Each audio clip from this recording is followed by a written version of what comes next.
ओहो बुवा नमस्कार नमस्कार बुवा सन्चै राम्रै हुनुहुन्छ? भन बाबु। हामी त यहाँ घुम्दै फिर्दै फेरि आइयो, गाउँ पुरै चालियो। हेर्नुहोस् अब यसो गाउँबाट बिदा लिन पर्ने दिन आयो, के गर्ने बाबु? अलि यता आऊ बाबु, आइयो। अब यसो घुम्दा फिर्दा भोक लागेको, हेर्नुहोस् के गर्ने। अझ गरिब मान्छे कसै दिन्छन् कि भन्ने आश हुँदो रहेछ। यसो केही छ भने बाबु। हजुर कसरी केही दिएनन्? कसैले दिएनन्। गाउँ त स्वादै रहेछ के अरे, मान्छेहरू त।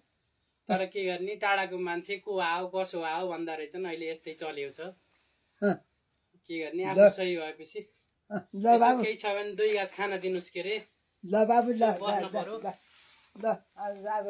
सहायता आयो बाबु।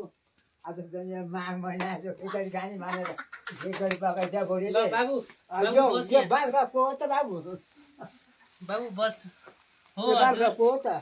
अब आफ्नै हो भनौँ। हो हजुर ल बस बाबु, ल बस बा।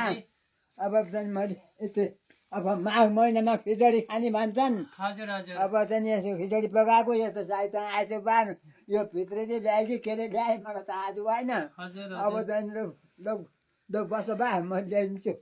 ल हुन्छ बुवा,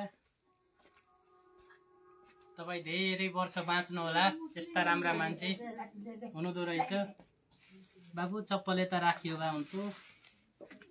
भोक लाग ल खाम्ला। अब ल्याउँदै हुनुहुन्छ बुवाले। ल बाबु ल नाचेर हुन्छ बुवा।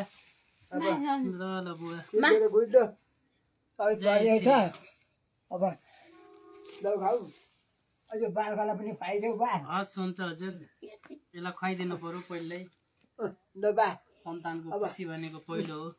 बाबु खाऊ लौ है, मैले पनि खान्छु है। ल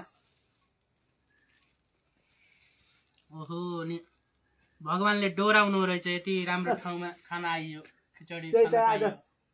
अब माघ महिना खिचडी खाने रे, साउन महिना खिर खाने रे, असारमा चाहिँ दही दुध खाने रे। हजुर माघमा खिर खाने भन्छन्। यो त सहायता पर्छ बाबु। ल